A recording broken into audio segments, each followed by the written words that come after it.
Hello. Welcome back to CDA Complete here in school.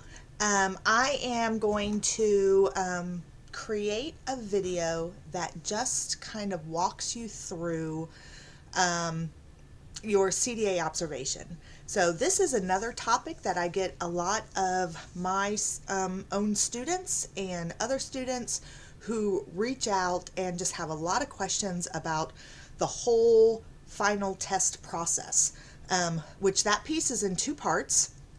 There is a multiple choice test that you will have to take, and there's another video on that. And then the second part is your CDA observation.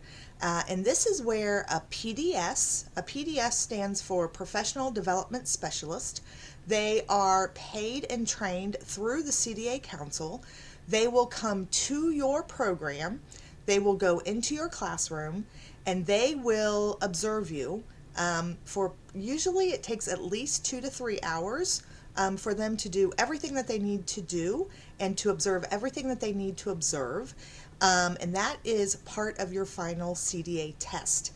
So this video just kind of walks through that process and what that looks like.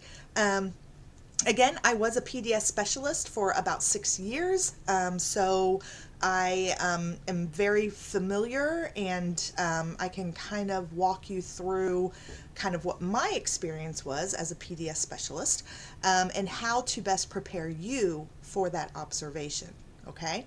So now, how do you find a PDS specialist?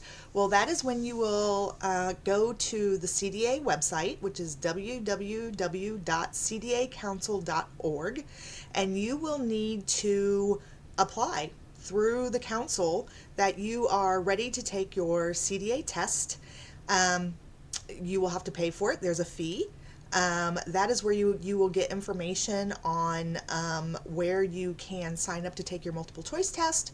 And then there's also a link that you can click that will help you find a PDS specialist in your area who will come and do your observation. Now, on the day of your observation, as soon as your PDS specialist shows up, the first thing you are going to want to do is make sure you have an ID of some sort, whether it's your driver's license, but it's got to be a picture ID. They want to make sure that you are in fact the person they are observing and that somebody else isn't acting like you. So make sure that you have your driver's license or a picture ID readily available. And then you will hand them your resource portfolio or your professional portfolio or your resource binder, whatever you want to call it, because your PDS specialist on the day of your observation, they will be the ones that will review. They will read all your competency statements and they will look at all your resources.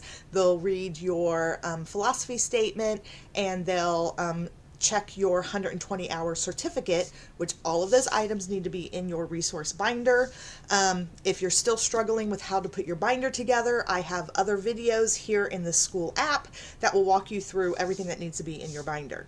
Okay, so you need to have your binder completed, 100% completed, your parent questionnaires, everything needs to be in there, and you will give that to the PDS specialist on the day of your observation. The other item that you need to have on the day of your observation is this book. Now, you don't need all three of them, but you only need one, the one that coincides or aligns with the age group that you work with. So if you're an infant toddler teacher, you should have this yellow book. If you do not have this yellow book, you can't take your observation. So infant toddler teachers, you have yellow. Home providers, you have blue, and preschool teachers, you have green. And again, you have to have this book in order to complete your observation. Why?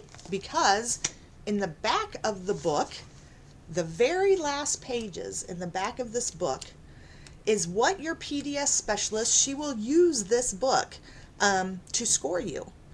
So you already have what she's scoring you on. So you already should know everything that she needs to see. So it's kind of like you already have the test before you take the test, so you should pass, right? So you have to give this to her or him, and your PDS specialist will actually score you using these pages. And then when they're finished, they will rip these pages out and they will take them with them. They will not tell you what your scores are. You will never know what your scores are. Okay? Obtaining your CDA is simply a pass or fail. Okay? You're not given a percentage. You're not told what your scores were. Okay?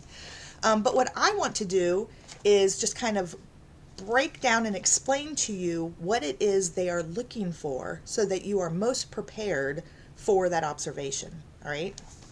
So I'm going to go to the back of the book where it starts showing the scoring page. It's called the Comprehensive Scoring Instrument. It's in the very back.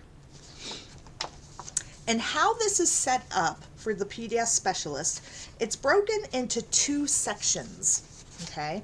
So when you look at it, you are going to see that the first sections are kind of like in a red color. You'll see that here on the side, it's kind of a reddish orange color. That whole section is based on your physical environment. So what the PDS specialist is doing is she's walking around your room, again, he or she. They are walking around your room. They're looking at your materials. They're looking at your centers. What they're looking for my CDA students, I describe it as, you know, a Walmart versus Target, right? Nothing against Walmart. I love Walmart, right? I have a love-hate relationship with Walmart, but you want to be uncluttered. You want to be organized. You want to be clean. You want children to be able to find what they need to find easily. Children should be able to access all of their materials themselves and put them away themselves. Are things labeled, right? So they're looking for that nice, neat, orderly educational environment, all right? So the first 3 pages are all kind of, they're in that reddish orange, and they're all based on the environment. So I'll give you an example. The first section, you can see the very first item that they're scoring you on. It's called Environments Are Safe for All Children and Adults. Okay, so if you have this book, go to this book and refer to it. And then you can see that there's a score. You can either obtain a 1, a 2, or a 3. All right. You want to get as many 3s as possible. All right. If your PDS specialist, if they give you a score of a 1, that means they saw no evidence of safety whatsoever. Okay, that's not good. If they score you a 2, it means they saw some elements that they're looking for, but they didn't see everything. So, I mean, 2s are okay. Okay, you really want a good mixture of 2s and 3s. And sometimes some students will get a score of a 1 in 1 or 2 areas. But if you have a lot of 3s to override that, you'll probably be okay. But you want as few 1s as possible. And usually, if you're going to score a 1 anywhere, you need to really have a good explanation of it. You need to be able to explain that during your dialogue with your specialist, or you need to be able to explain that when you're talking about it in your competency statements. Maybe it's something that is just out of your control. You know, maybe it's something, items are broke, but it's out of your control because you've told the director and the director hasn't replaced them or removed them or something like that, right? But, I mean, you need as few 1s as possible. So the very first thing that they're scoring you on, it says environments are safe for all children and adults. And then underneath it, it says materials, equipment, and environments are safe. It's as simple as that, right? And so, again, they're just going to look around your environment and they're going to score you 1, 2, or 3. And again, they're only there for 2 to 3 hours. They need to see everything in order to complete your observation. So you need to make sure that they can see everything very quickly. Now, if you are wondering, well, what all are they looking for? Well, look, it says right next to it. It says environments are safe for all children and adults, and then it says page 42. So in this book, go to page 42. go to page 42, and it will tell you exactly what the PDS wants to see. So on page 42, under environments are safe for all children, look at all these bullet points. They want to see all these bullet points. So before you schedule your observation, you need to look at each one of the instruments that they're scoring you on, and then go back to that page and look at the bullet points to see which one of these do I have and which ones do I not have. And if I don't have it, how can I fix it? So I'll give you an example here. There are a number of things under this one listed. There's probably, let's see, 1, 2, 3, 4, 5, 6, 7, 8, 9, 10, 11, 12, 13, 14. There's 14 bullet points. This is a long one. Most of them don't have that many bullet points. But for this one, I'm going to give you my personal experience as a PDS specialist when I did observations. In order for you to get a 3, I would need to see, what did I say? There was 13 here.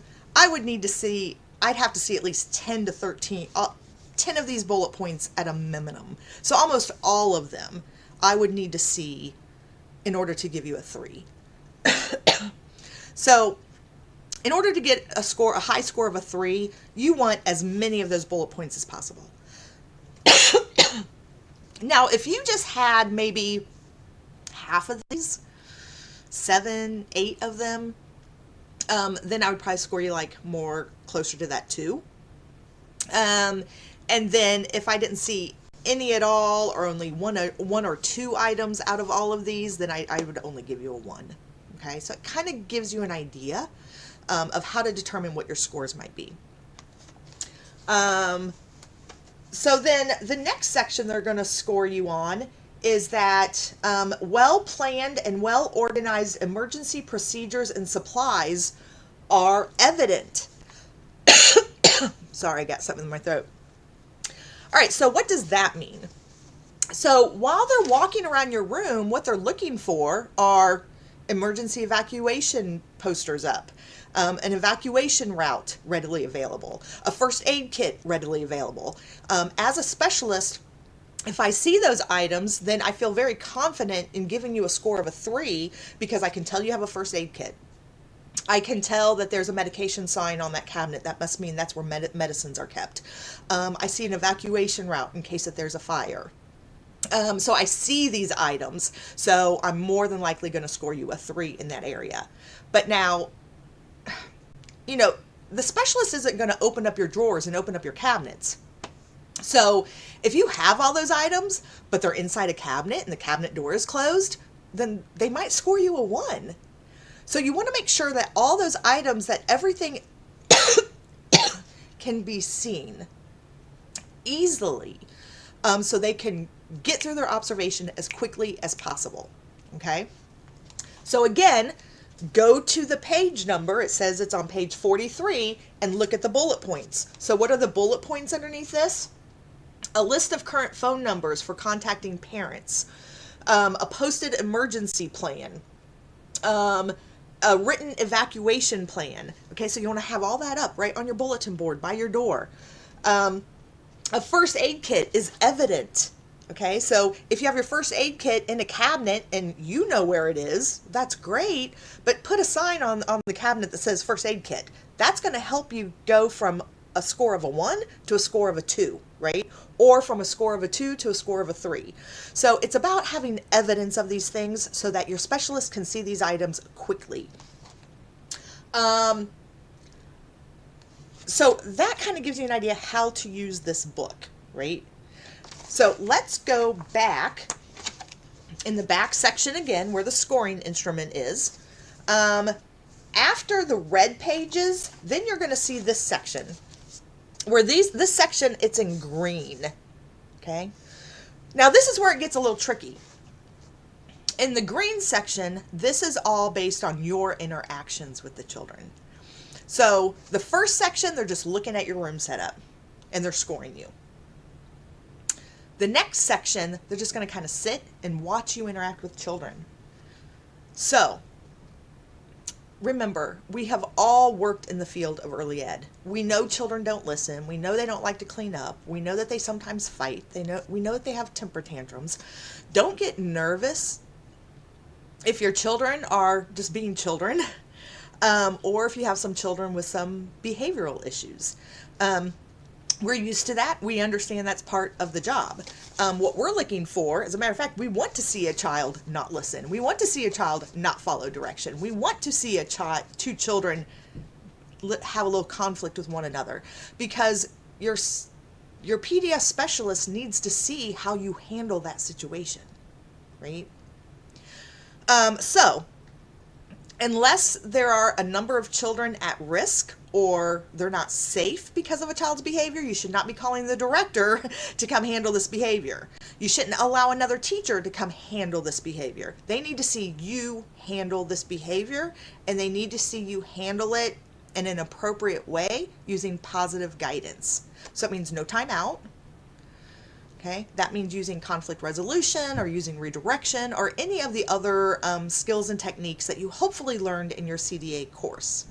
Okay, that's what they're looking for. So again, let's go back to some of the things that they're scoring you on, and let's look at some more of those bullet points, right? I know I have a lot of students that struggle with just the room arrangement.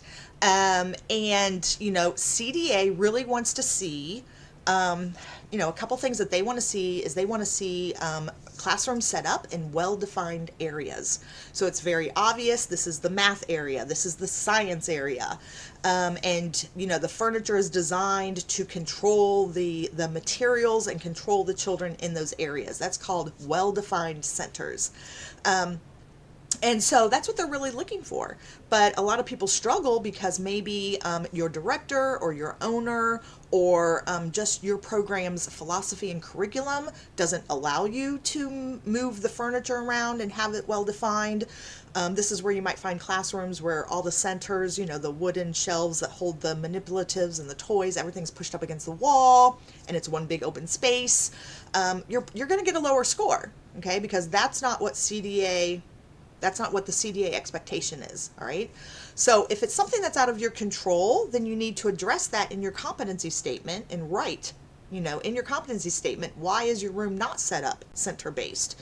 Is it due to your program's philosophy or curriculum? Just give your explanation as to why, and if you could set it up the way you want to, how would you set that up? And make sure you put in there you would set it up in well-defined centers. So sometimes it's out of your control. Okay. Or what you could do is after you read the bullet points, go back to your director and say, hey, I'm going to score really low in this area. Is there any way that I could make these changes in the classroom so that I can better prepare for my CDA observation? All right. Another thing that CDA wants is they don't like to see a lot of, because it's just not age appropriate, is a lot of worksheets, workbooks, coloring books, modeled art. They want to see children's creative art, where you just put paint and markers and glue out and you just let the children create whatever they want to create, even if that means they're making butterflies in January. That's okay. That's okay. That's what the child wanted to make. That's what they want to see hung up all over the walls. They don't want to see 15 teddy bears where all the children all made the same thing. That would be modeled art, and you will get less points. You will get a lower score. And hopefully you learned all of this through your CDA coursework. But let's go to a couple of those sections so you can see exactly what the specialist is looking for. So I'm going to go to the section on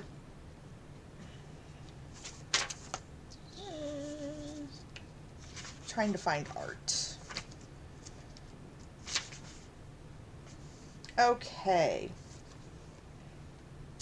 so here it is. On the bottom it says CS18 if you're looking for it, but it says you're going to be scored on activities and materials. Encourage children to express themselves through visual arts.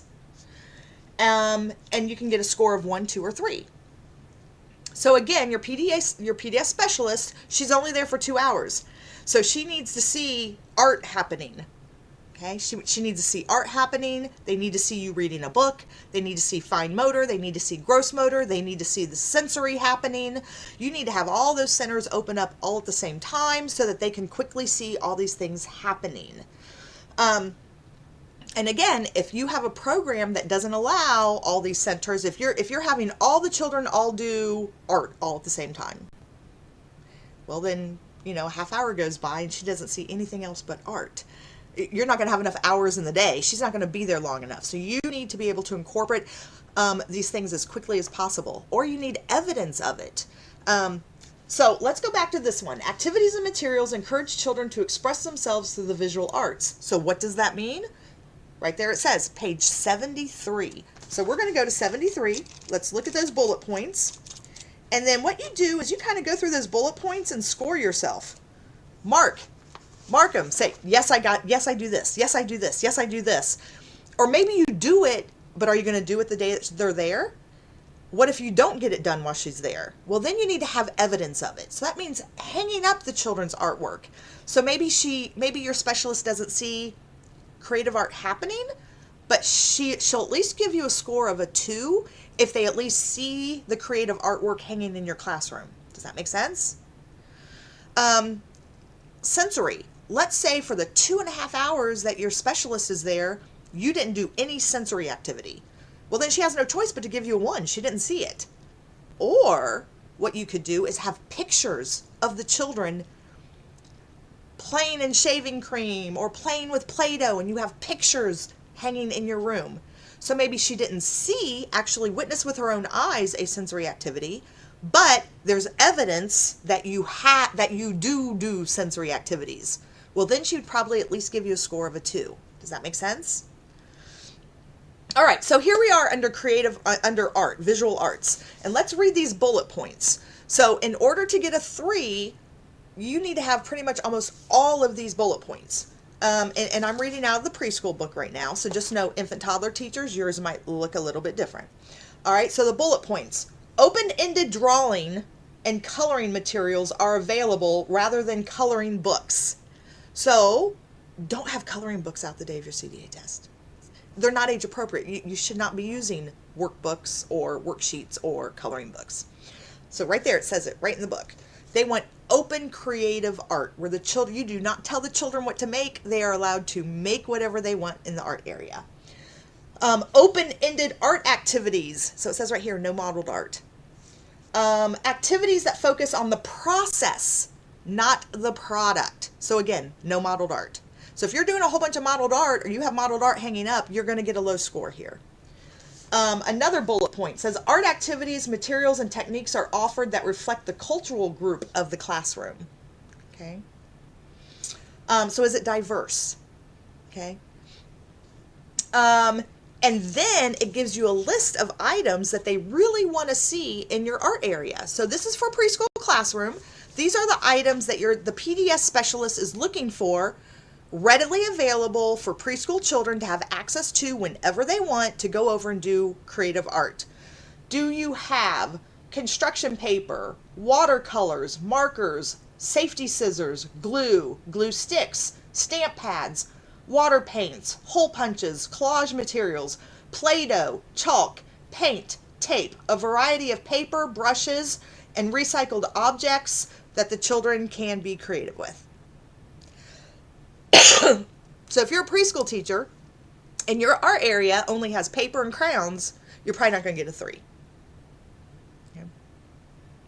Okay. So it kind of gives you the bullet points of what they're looking for. So what I strongly suggest you do is go back to the back of your book. This is to prepare for your observation. Look at, you already know what they're scoring you on. Make sure that you have all those pieces in place. Find the corresponding page number, go read the bullet points and see what do you have and what do you not have. Also keep in mind, they need to see all of this in 2.5 hours. So think about the day of your visit. What is your schedule going to look like? What activities are you going to have out? What centers are you going to have out? Hopefully all your centers will be open so they can see everything they need to see as quickly as possible. Okay. So I just really wanted to explain to you how the scoring sheet is used, so that you can be as prepared as possible. Now, what I would really suggest you do, if you really want to make it better, yes, you could go through and try to pre-score yourself. Please don't write on their scoring sheet, though. Don't do that. Leave this blank for them.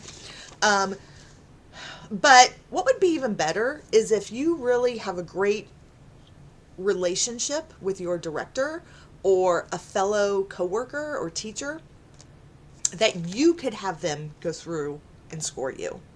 Now, that means that it needs to be somebody that you really trust. And it also means that you have to be enough of a professional that you are willing to accept constructive criticism. Okay? And you need to tell that fellow teacher or coworker, I trust you. I'm not going to get upset. If you score me ones in everything, please just be honest so I don't fail my observation. Let me know so I can make it better. And have one of your fellow coworkers go through and score you.